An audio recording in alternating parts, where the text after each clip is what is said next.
শুভ সকাল সবাইকে। আশা করছি তোমরাও মনোযোগ সহকারে পড়ছো। আমিও পড়ছি মোটামুটি, খুব ভালো নয় খুব খারাপও নয়। প্রিপারেশন চলছে। তোমাদের প্রিপারেশন কেমন চলছে জানিও।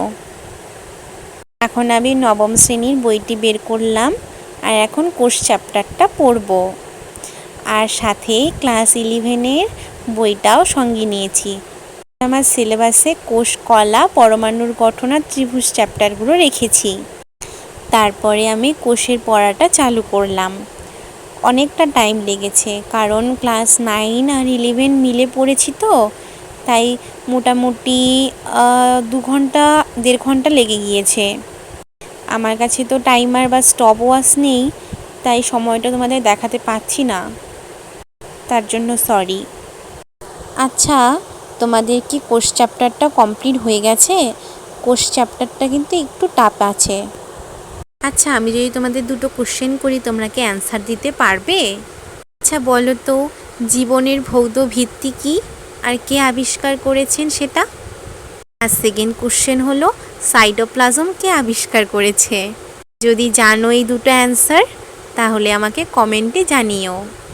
কোষের চ্যাপ্টারের মোস্ট ইম্পর্টেন্ট হচ্ছে কে আবিষ্কার করেছে, আর কত সালে, আর কোন কোন প্রোক্যারিওটিক তার ধরনগুলো পড়তে হবে।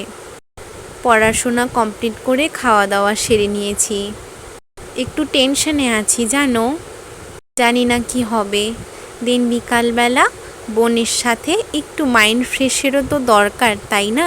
সারাদিন কি আর বই নিয়ে বসে থাকা যায়? তাই রাস্তায় একটু হাঁটাহাঁটি করছিলাম।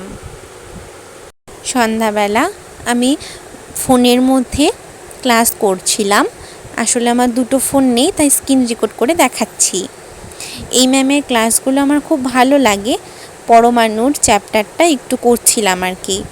ম্যাথ হয়ে গেছে, আর একবার রিভিশন করতে হবে।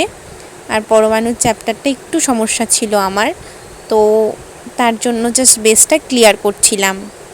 তোমরা চাইলে ইউটিউব থেকে ক্লাসটা করতে পারো। আজকে আসি, ডিনার শেষ করে ঘুমোতে হবে। টাটা।